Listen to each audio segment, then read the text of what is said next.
مرزا اشتیاق bag صاحب صنعتکار ہیں، اور جب ہم انڈسٹریز کی بات کرتے ہیں اور بہت سارے ایسے اہم ایشوز اس میں گہری نگاہ بھی رکھتے ہیں. بیگ صاحب آپ کا بھی بہت شکریہ کہ آپ تشریف لائے. اور پہلے بیگ صاحب آپ کے پاس سے ہی میں گفتگو کا آغاز کرنا چاہوں گی، پھر فوزیہ کے پاس آؤں گی.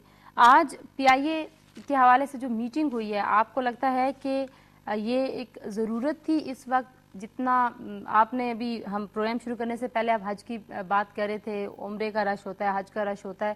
ہمارے پی آئی اے کے جو سٹیٹس ہے اس وقت دنیا میں، جس طریقے سے رینکنگ ہوئی، اس رینکنگ میں جو پی آئی اے کا نمبر آیا، کیا کہنا چاہیں گے آپ؟ Tanzeela thank you very much. پہلے تو میں بتاؤں کہ آج کا دن بہت امپورٹنٹ دن تھا، نہ صرف پی آئی اے کے لیے، پی آئی اے کے امپلائیز کے لیے، بلکہ پی آئی اے کے پیسنجر کے لیے. کیونکہ آج جو وزیر اعظم سے میٹنگ ہوئی ہے نئے مینجمنٹ کی، جس کے اندر ابھی ریسنٹلی جو ایئر فورس کے سابق سربراہ ہیں انہوں نے ٹیک اوور کیا ہے as a M D plus chairman کے اختیارات بھی ان کے پاس ہیں. اس میں سب سے پہلی تو چیز یہ ڈیسائیڈ ہوئی ہے ایک کہ حج کا اور عمرے کا اس وقت بہت زیادہ رش ہے، بٹ کیونکہ پی آئی اے کے پاس اتنے پلینس نہیں ہیں تو بڑی اشد ضرورت تھی اس چیز کی کہ ہمیں لیز کے اوپر جو ہیں وہ پلینس کو لیے جائیں. لیز دو طرح کی ہوتی ہے، ایک ویٹ ہوتی ہے، ایک ڈرائی ہوتی ہے. میرے خیال سے پی آئی اے اس وقت ڈرائی لیز پہ جا رہا ہے، جس پہ اس پہ کام کرنے والا عملہ جو ہوگا وہ پی آئی اے کا ہوگا، مگر اس کے لیے ڈاؤن پیمنٹ کی ہم کو بڑی شدید ضرورت تھی، جو پی آئی اے کے پاس فنڈز اویلیبل نہیں تھے. اور پرائم منسٹر صاحب نے اور جو وہاں پہ میٹنگ ہوئی ہے اس میں ایشورنس دی ہے پی آئی اے کو کہ انشاءاللہ $45 لاکھ کا جو اماؤنٹ ہے وہ جلد ہی مطلب پی آئی اے کو فیصلہ کیا گیا ہے کہ جی کنسیڈر کیا جائے گا. اور اگر یہ ہو جاتا ہے تو بہت اچھی چیز ہے، گڈ نیوز ہے. کیونکہ اس وقت یہ تھا کہ پاکستان سے بے حساب لوگ جو ہیں وہ حج کی اور عمرے کی تیاری کر رہے ہیں اور ہمارے پاس پلینس نہیں تھے. اور اگر ہمیں لیز کے اوپر پلینس ملتے ہیں یہ ڈاؤن پیمنٹ ہونے کے بعد تو کافی حد تک جو ہے یہ پروفیٹیبل ایک وینچر ہوگا اور اس سے پی آئی اے جو ہے وہ منافع کمائے گی. اس کے علاوہ کیونکہ فضیلہ ہمارے سب سے بڑی پی آئی اے کی جو پرابلم اس وقت آپ دیکھیں، میں اس کو سفید ہاتھی بھی نہیں کہوں گا، میں اس کو ڈیڈ ہارس بھی نہیں کہوں گا. پی I a is a running horse. یہ ضرور کہہ سکتے ہیں کہ ہارس جو ہے وہ اس وقت تھوڑا سا بیمار ہے. اس وقت پی آئی کی سب سے بڑی پرابلم یہ ہے کہ ہمارے پاس نمبر آف پلینس جو ہیں وہ بہت کم ہیں. وہ تقریباً کوئی 34 کے قریب ہمارے پاس پلین ہیں جو آپریٹیو ہیں اس وقت. ایک وقت تھا کہ کوئی 70 اور 80 کے قریب پلینس پی آئی اے کے آپریٹرز ہوا کرتے تھے. ساتھ ساتھ وز اس کے ہمارے پاس تقریباً اس وقت جو ہے 18,000 امپلائیز کا لوڈ ہے ان پلینس کے اوپر، اور 3 سے 4,000 جو ہے کانٹریکٹس کے امپلائیز جو ہیں وہ بھی اس کے ادارے کے ساتھ اٹیچ ہیں. تو جب آپ اس کو ڈیوائڈ کرتے ہیں کہ نمبر آف پلینس جو آپ اس وقت آپریٹ کر رہی ہیں تو کوئی 625 پر پلین آتا ہے، جو کہ دنیا کے حساب سے بہت زیادہ ہے. اب اگر ہم پی آئی کو کنسیڈر کرتے ہیں تو ذرا ایمریٹس کی طرف جاتے ہیں. ایمریٹس وہ ایئر لائن ہے تنزیلہ جس کو پی آئی اے نے شروع کیا تھا، اپنے 2 پلینس جو تھے لیز پہ دیے تھے، اور اس کے بعد آج ان کے پاس 140 پلینس ہیں اور ان کے پاس جو پر ہیڈ امپلائیز آ رہے ہیں وہ ہم سے بہت کم ہیں.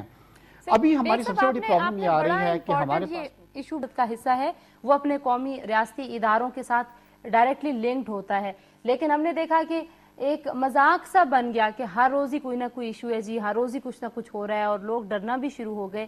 تو ایک نقصان پہنچا. آپ کو پتہ ہے کہ بزنس میں بہت ضروری ہوتا ہے کہ کسی چیز کا امیج جو ہے وہ بہت اچھا ہو. تو آپ اس چیز سے ایگری کرتے ہیں کہ امیج خراب ہوا؟ تنزیلہ اس سے پہلے کہ میں پی آئی اے کی سروس کی طرف آؤں، I totally agree with you کہ ڈیفینیٹلی ڈیٹیریٹ ہوئی ہے سروس. مگر اس سے پہلے ایک بہت امپورٹنٹ بات آج کے اجلاس سے میں یہ کرنا چاہتا ہوں کہ دیکھیے اس وقت کی ضرورت یہ ہے تنزیلہ کہ ہمیں زیادہ سے زیادہ پلینس نئے خریدنے چاہیے.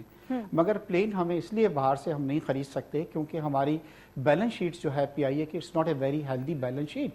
اب اس کے لیے کیا کرنا چاہیے ہمیں؟ جو حکومت آج ریسٹرکچرنگ کی بات کر رہی ہے، when we talk about restructuring, جس میں ایک اسٹیپس یہ بھی ہے جو پی آئی اے کے مینجمنٹ نے حکومت سے کہا ہے کہ ہمیں تقریباً 8 بلین روپیز کا جو لون ہے جو مختلف کمرشل انسٹیٹیوشن سے لیا گیا ہے، بینک سے لیا گیا ہے، اس پہ اس وقت پی آئی اے کروڑوں روپے جو ہے وہ انٹرسٹ پے کر رہا ہے. اور مینجمنٹ نے یہ ریکویسٹ کی ہے حکومت سے کہ اگر کسی طریقے سے اس لون کو 8 بلین روپیز کو کنورٹ کر دیا جائے ایکویٹی کے اندر، تو اس سے بھی کیا ہوگا کہ ہمارا کروڑوں روپیز کی ہم جو انٹرسٹ پے کر رہے ہیں وہ بچ جائیں گے. اس تمام چیزوں کو کرنے کا مقصد یہ ہو رہا ہے تنزیلہ کہ کسی طرح بیلنس شیٹ کو پریزنٹیبل بنایا جائے، ہیلدی بنایا جائے، تاکہ جب ہم نئے پلینس لینے کے لیے بوئنگ سے یا ایئر بس کے پاس جائیں تو وہ صرف ہماری بیلنس شیٹس دیکھنے کے بعد फिर हमें प्लेन का सौदा करते हैं। बेग साहब, जो हमारे रिसोर्सेज हैं, नदीम यूसुफजई, बेग साहब, जो हमारे रिसोर्सेज हैं, आपको लगता है कि इक्विटी में इसको तब्दील किया जा सकता है? देखिए, मैं आपको एक चीज बतलाऊं कि जैसे मैंने आपको कहा था कि जरा अगर हमारा प्रॉपर तरीके से रिस्ट्रक्चर हो जाता है तो माशाल्लाह PIA is a running horse. क्योंकि किसी भी बिजनेस के लिए सबसे इंपॉर्टेंट चीज तंजीला ये देखी जाती है कि अब आपका टेलीविजन है माशाल्लाह is doing very well, because उसके व्यूअर्स जो हैं वो मौजूद हैं, वो उसको देखते हैं। इसी तरह पीआईए का जो एंड प्रोडक्ट है, उसके कंज्यूमर्स जो पैसेंजर्स हैं बेसाब मौजूद हैं। आपको पता है कि आज भी आप अगर कराची आना चाहती हैं तो इमीडिएटली आपको सीट नहीं मिलती और 2-2 दिन आपको इंतजार करना पड़ता है। तो पैसेंजर्स हमारे पास हैं। और बदकिस्मती हमारी इस वक्त जो हो रही है वो ये हो रही है कि गल्फ की एयरलाइंस जो हैं, जिसमें एमिरेट्स एयरलाइन है और दूसरी एयरलाइंस हैं, वो पाकिस्तान से अरबों रुपए प्रॉफिट कमा रही हैं, क्योंकि हमारे प्लेन्स नहीं चल रहे हैं और उनके प्लेन एक एक हफ्ते में 100 फ्लाइट्स और पूरे पैसेंजर्स यहाँ पे लेके जा रहे हैं। तो जैसे आपने भी मुझे कहा था कि यूसुफजई साहब का आपने इंटरव्यू किया था, मेरी भी उनसे कई मुलाकात रही हैं और एक मुलाकात में उन्होंने मुझे ये बतलाया था, और जो अखबार में भी ये हुआ था कि बोइंग ने पाकिस्तान के साथ 6 बोइंग का सौदा किया है, मगर उसके अंदर आने में क्योंकि इमीडिएटली डिलीवरीज नहीं दी जाती हैं, वो अभी इंडक्ट नहीं हुए हैं हमारे फ्लीट के अंदर। देखिए, 2 तरीके हैं। मैं भी इस फेवर में नहीं हूं कि अगर हमारे पास 20,000 या 21,000 एम्प्लॉयज हैं तो उनको ओवरनाइट निकाल दिया जाए, क्योंकि ये उनकी जॉब्स है, उनके घराना उन पर डिपेंड कर रहा है। मैं कभी इस चीज की सजेशन नहीं दूंगा। मगर अगर हम उनको अपने फ्लीट को बढ़ा देते हैं, नंबर ऑफ प्लेन्स हम बढ़ा देते हैं, तो उसके हिसाब से वो डिक्रीज हो जाएंगे और ये रेशो वही रेशो आ जाएगी जो इस वक्त एमिरेट्स एयरलाइन का इत्तेहाद का दूसरा चल रहा है। अच्छा बेग साहब, तो मुझे इजाजत दीजिए। रमजान लगारी साहब ने हमें ज्वाइन किया टेलीफोन लाइन पर। पीपल्स यूनिटी ये है, व्हाट डू यू सजेस्ट के क्या वाकई पाकिस्तान जिस तरह का मुल्क है, एक डेवलपिंग कंट्री है, इसमें कौमी इदारों को प्राइवेटाइज करना पाकिस्तान के मफाद में जाता है या नहीं जाता? तंजीला, देखिए, कोई भी मुल्क की एयरलाइन जो होती है वो मुल्क की एक प्राइड होती है। वो हर मुल्क को उस पर बड़ा फख्र होता है जब आपका तैयारा जिस पे पाकिस्तान का फ्लैग बना हुआ होता है दूसरे मुल्कों में जाके लैंड करता है, तो आपको खुशी महसूस होती है उसको देख के। मैं कई ऐसे ममालिक जाता हूँ जहाँ पे पाकिस्तानी सिर्फ एयरपोर्ट्स पे इसलिए आया करते थे कि वो अपने तैयारे को देख के खुश होते थे कि वो तैयारा है जो हमारे मुल्क से आके इस कंट्री में लैंड हो रहा है। अब देखिए, किसी भी प्राइवेटाइजेशन का मैं बहुत हामी हूँ, मगर अगर एक सिक इंडस्ट्री है उसको कोई आदमी नहीं लेगा। इसलिए नहीं लेगा कि लगारी साहब ने भी मेरे ख्याल से खुल के बात नहीं की कि 8 बिलियन जो हम रुपीस की बात कर रहे हैं तंजीला, ये तो लोन है कमर्शियल इंस्टीट्यूशंस का और बैंक का, जिसको इक्विटी में कन्वर्ट किया जाएगा। इसके अलावा पीआईए जो है इस वक्त लॉसेस कर रहा है, हर महीने और हर साल उसमें इजाफा हो रहा है और एक्युमुलेटेड लॉसेस जो हैं वो बिलियंस ऑफ रुपीस के अंदर हैं। आज की जो मीटिंग थी और जो प्रपोजल हुकूमत को जो दिया गया था वो यही था कि अगर एक बार इसकी रिस्ट्रक्चरिंग हो जाती है और ये हेल्दी हो जाती है एयरलाइन या बैलेंस शीट्स हमारी, तो we will be able to buy the new planes.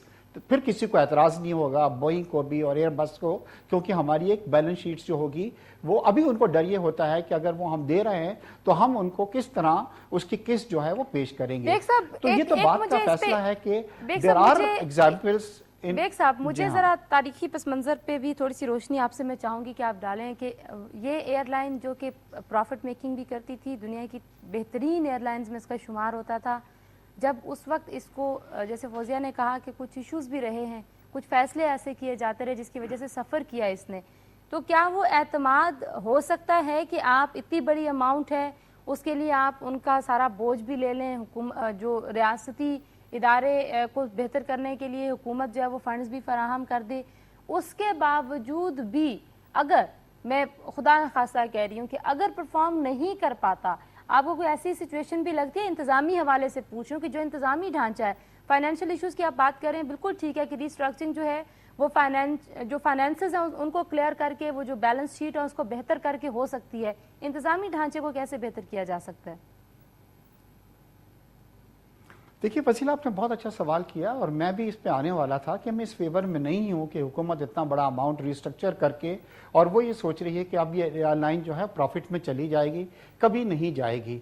इसके लिए हमें देखिए, जब तक हमारे बोर्ड्स के ऊपर सेक्रेटरी और डिप्टी सेक्रेटरी और जॉइंट सेक्रेटरी जैसे लोग बोर्ड के ऊपर होंगे जो डिसीजंस लेंगे, जो एयरलाइन के बारे में कुछ नहीं जानते हैं, एयरलाइन कभी भी कामयाब नहीं हो सकती और प्रॉफिट में नहीं आ सकती।